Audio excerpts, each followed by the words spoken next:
Good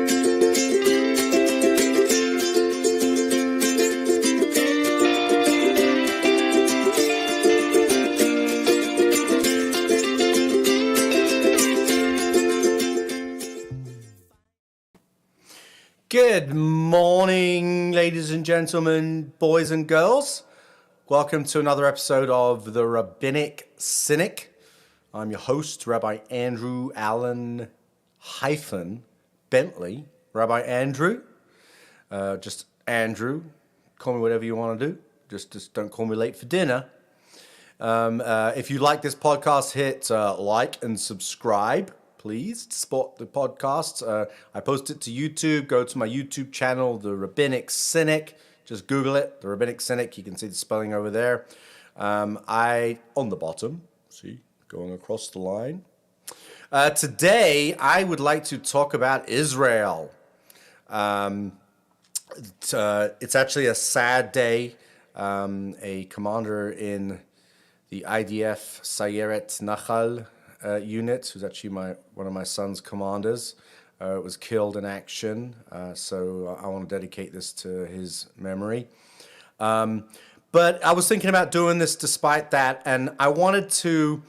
I was forwarded a podcast. It's a blog. It's a guy called Bald and Bankrupts, and he was going across Russia. And one of the episodes, and it was an interesting episode. But it was it was a Jewish autonomous area created by Stalin in the Soviet Union.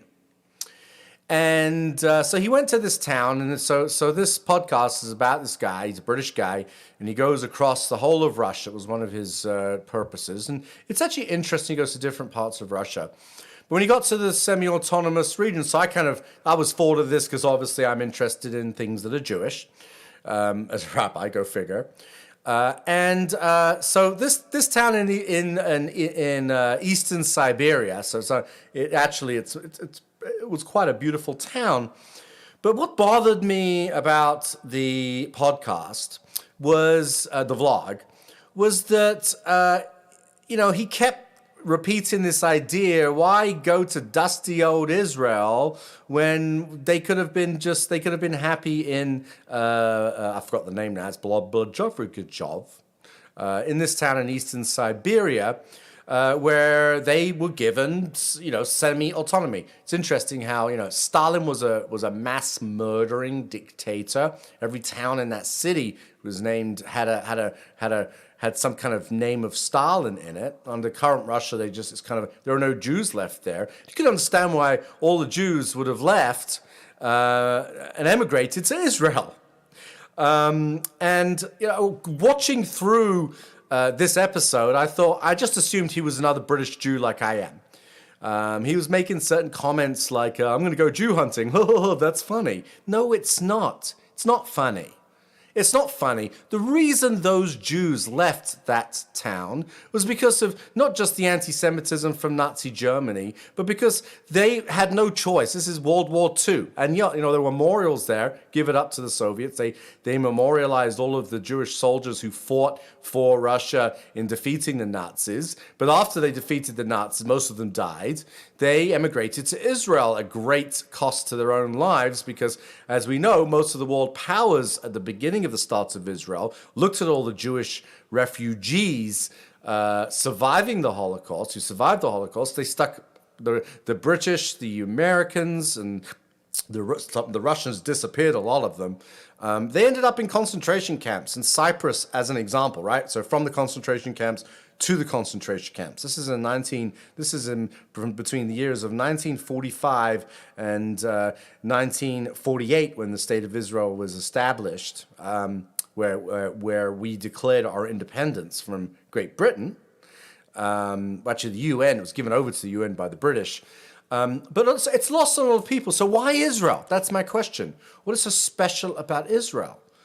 And why is it that modern commentators, bloggers, people with opinions, right, columnists, seem to think that, and this was a conversation that goes back to the founding of the State of Israel. Israel celebrating 75 years of independence this year, the Jewish state. But why Israel? And they go, and at one point the UN said, well, why don't the Jews just all go to Uganda?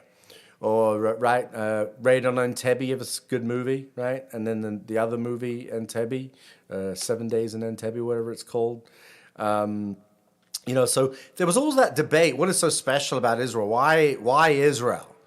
And there's no simple answer to that question. There is one answer, right? If you're a religious person, well, it's our spiritual homeland. It's in the Bible, right? That God gave Israel to the Jewish people. But it's more than that, right?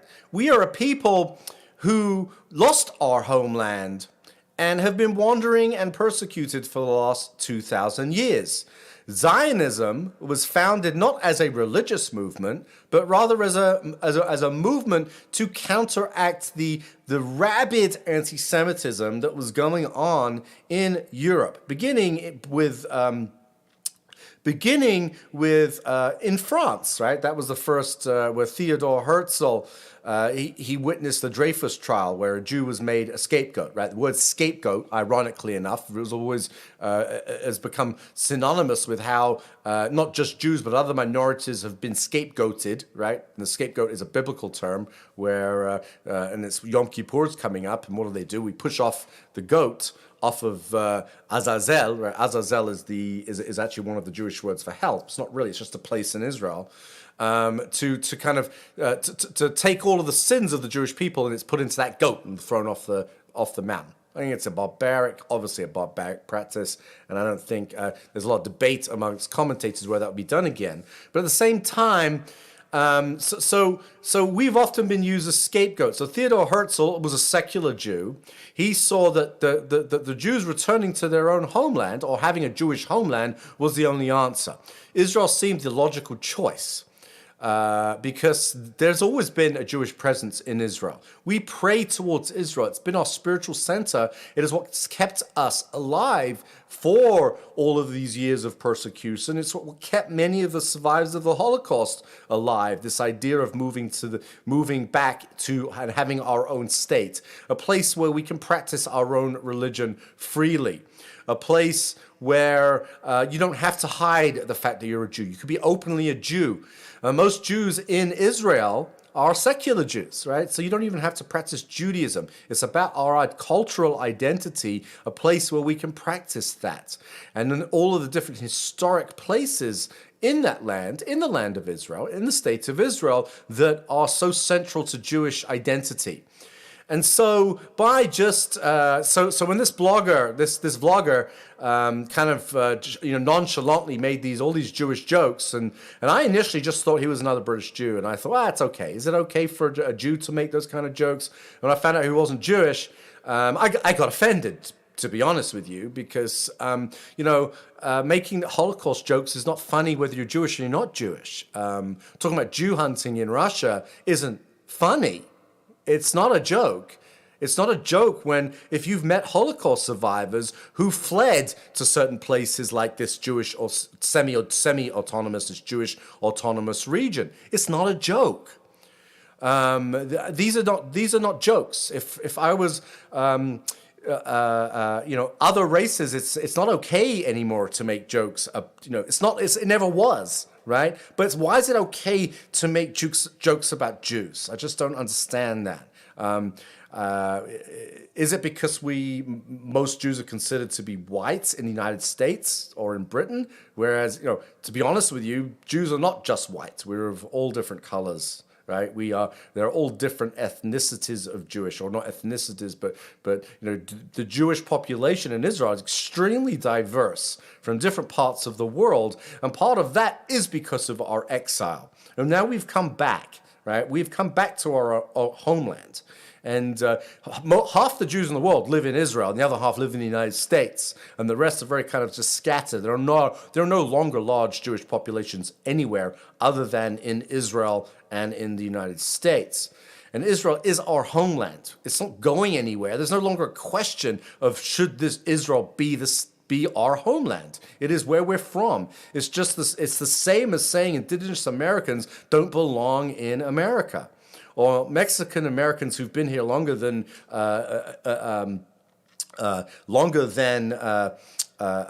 United States, like in California, longer than the United States was ruled California, right? Mexico once had California. It's the same. It's the same thing. And just because of many years has passed and we were forced out of our land, does not mean that we have less of a right to have that land. And now it's okay to criticize Israel. Why? Because we're not the underdog anymore. It's kind of popular now, right? Why are these soldiers? So my son's commander who was killed yesterday, right? He was killed defending his home, his family, his people, his soldiers against terrorists, against attack, civilian. They kill civilian. These are civilian attacks. Not every country in the world would act the same way. The IDF acts with great morality, and I think that is something that is lost on a lot of people. I don't believe the media covers fairly. It was the recent tragic shooting of an Al Jazeera journalist, and Israel has been greatly condemned for it. But Israel led an investigation about it, admitted their error, admitted it was a unfortunate casualty of war. But at the same time, Israel was defending and searching for people who were going around our cities and killing our civilians. And that's not really reported. It's just reported that somehow Israel has decided to target a journalist. And why would Israel target a journalist? I mean, if you think about it, that's just terrible PR to target a journalist, especially a journalist from Al Jazeera, because all that does is it plays into the hands of the propagandists from Hamas and these other non-democratic agencies who seek not just to create some kind of compromise or peace with Israel, they just want our destruction. They want us dead in the sea. They'd be happy to see every Jew dead in the sea. And so I felt like I needed to explain this. So Bald and Bankrupts, I know I think, I haven't seen all of his podcasts, his vlogs on YouTube, but I just saw that one, and it bothered me the way he was referring to the state of Israel, to the Jewish homeland, and talking about the Jews. Why would they just leave here in such a nonchalant? It was not funny. I did not find it funny. And it's not funny for Jewish soldiers who have died fighting for not just Israel, but who fought against the Nazis in World War II. The Jewish refuseniks of the Soviet Union who were not allowed to emigrate to Israel because of the anti-Semitism during the time of Stalin and moving forward in all of the different regimes in Soviet Russia. We saw mass immigration from Russia to Israel and the United States, amongst other places. And that was partially because of the anti-Semitism that they experienced there. And the anti-Semitism that Jews experience in places like France has also been a cause of immigration to Israel. And so I'm going to talk more about Israel and how the state of Israel should look. What does it mean in terms of Jewish identity? Because I think it's an important discussion to have. I don't believe I believe it's a cause of polarization in some ways, right? I think that the Christian right, and I don't agree with them on anything really, other than Israel probably, maybe some other things. But the one thing that they do, so why are they the only advocates for Israel in the United States? Why there are so few advocates, Jewish advocates even, right? We touched on this a little bit yesterday when we were talking about the Hasidic schools. Anyway, and there are many Jewish leaders who are American Jewish leaders who vociferously talk out against Israel. I'm not saying that you shouldn't criticize Israel. I have many issues with the Israeli government. As an Israeli, I think things could be better. But Israel is the only democracy in the Middle East. It has freedom of the press. I don't care what anyone says. It has freedom of the press. I take some classes, and it was completely off the list. The Middle East, no freedom of the press. Well, there is a country in the Middle East that has freedom of the press, called Israel. In fact, that's the whole reason why their prime minister, the Israeli former prime minister Benjamin Netanyahu, has so many problems because of journalism, because there is freedom of the press in Israel. That is just one aspect. So I'm standing on my soapbox about Israel today because I think it's a spiritual cause, it's a secular cause. It's a cause it's the new clarion call of anti-Semitism. Is that anti-Semitism is not cool anymore? So you could use Israel and then insert anti-Semitism. Just take the word Jew out, put Israel in there instead. It's not okay, and I'm upset about it. I'm angry about it.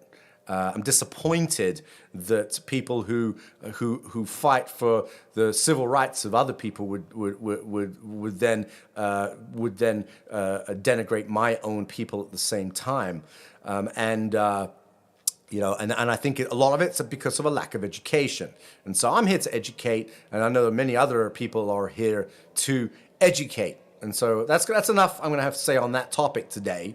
I'd mentioned I wanted to have my last thoughts. The Queen is Queen Elizabeth II, of blessed memory, is lying in state. She just moved. They moved her to Westminster Palace, I believe, Westminster Abbey, where she will lay in state for 4 days before her funeral. But yeah, there's something else that's bothering me. I guess I'm in a things that are bothering me mood today. Maybe I didn't take I didn't have my Wheaties this morning. But I go on social media a lot, going on Facebook, and people say the most horrific things about the Queen.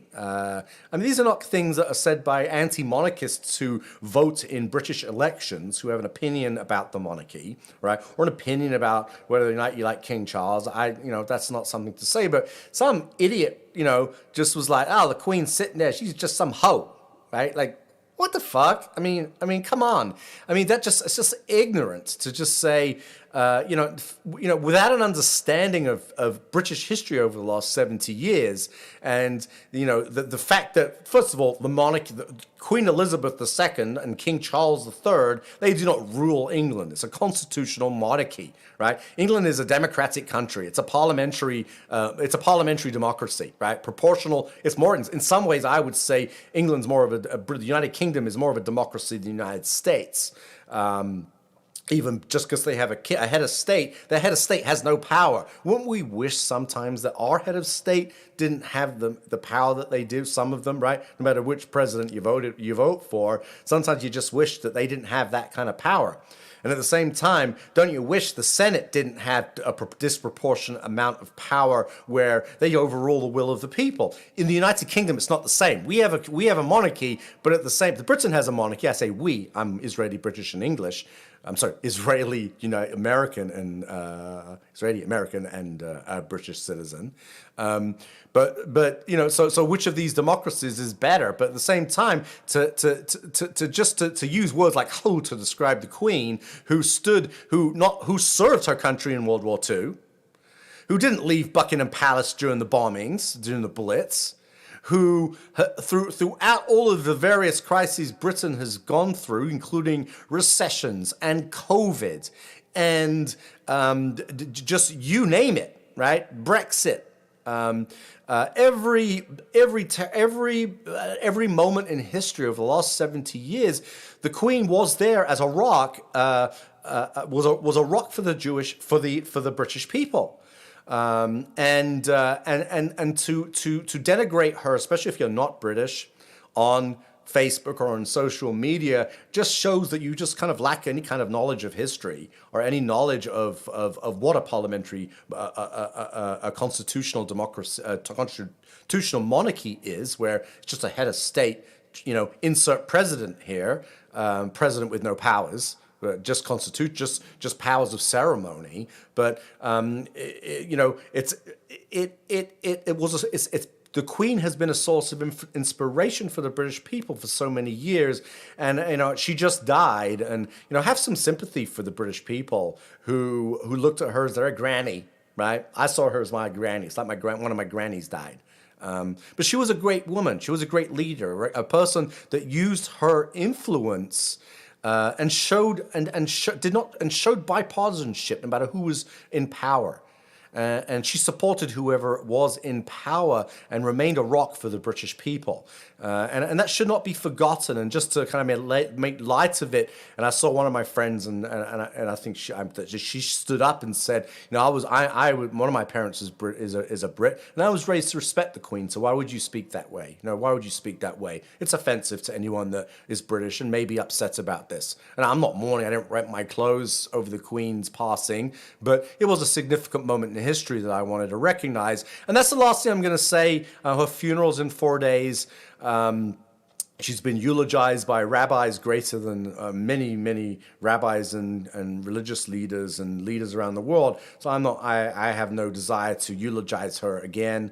I just wanted to set that record straight and set my opinion straight. So when you post on social media your opinion, which you're entitled to, you know, don't use words like, oh, make an intelligent argument against the monarchy, right? If you're an American, you can make an argument. You're an American, right? America. You know, you don't like the British monarchy, but you're an American. So who cares, right? By definition, you believe in the Republican system of government. The Democrats, America's a democratic republic, right?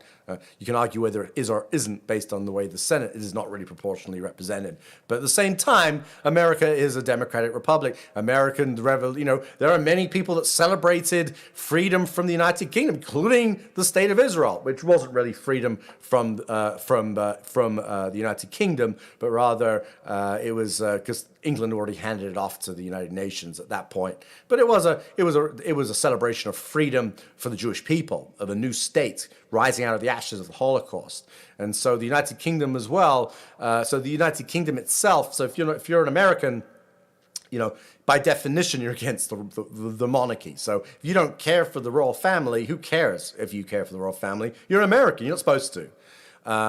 But yeah, I mean, most of the world, and a lot of, you know, it is good entertainment, but there is a serious aspect to it, which I think is critical to understand in the light of British history, how beloved Her Majesty was. That the Queen Elizabeth II was, whether or not we've had some real doozies for monarchs in British history. But the Queen, this particular Queen, you know, didn't do everything right. She wasn't perfect. She was only human. But at the same time, one of the greatest monarchs England has ever seen, the United Kingdom has ever seen, and she adapted to a modern world, and she took the royal family into a modern world. How the royal family will proceed in the future remains to be seen. Whether I believe they lost a lot when she died, and whether or not King Charles can repair the image that they were already having issues with, because the Queen has so much history from World War II. She was that lost connection. We don't have that connection anymore, and we're losing that great generation, that greatest generation on all sides of the Atlantic and around the world. The Holocaust survivors, people that gave their lives in World War II and fought in World War II and gave the best of their youth in World War II. We're losing that connection. And with that connection, we're losing our perspective of history. And so I'm going to tie this into the high holidays. A lot of the high holidays is about understanding a perspective, understanding that historical perspective as a people, right? There's two aspects to the high holidays. One is on a personal level, and one is on the level as a community, as a nation. And when we lose our perspective as a people, we lose that introspection, the ability to look inside, to look at how we are in how we were in the previous year, and how we're going to be better as a community, as a people, as nations in the following year. So here's my wake up call. Wake up, everybody. Read your history books, right? Don't just like say, oh, I saw something on the internet, it must be true. Research it. Research it doesn't just mean find reliable academic sources, historical sources, see how they disagree, and then form your own opinion instead of just relying on what you read on the internet or just think that you could just say whatever you want, and that's kind of fact on Facebook. So anyway, I'm going to end up with my Kol Damama Daka, the still silent voice of the shofar, Tekiah, the still silent voice. In the darkness, we bring a sound, and with the sound, we bring a light.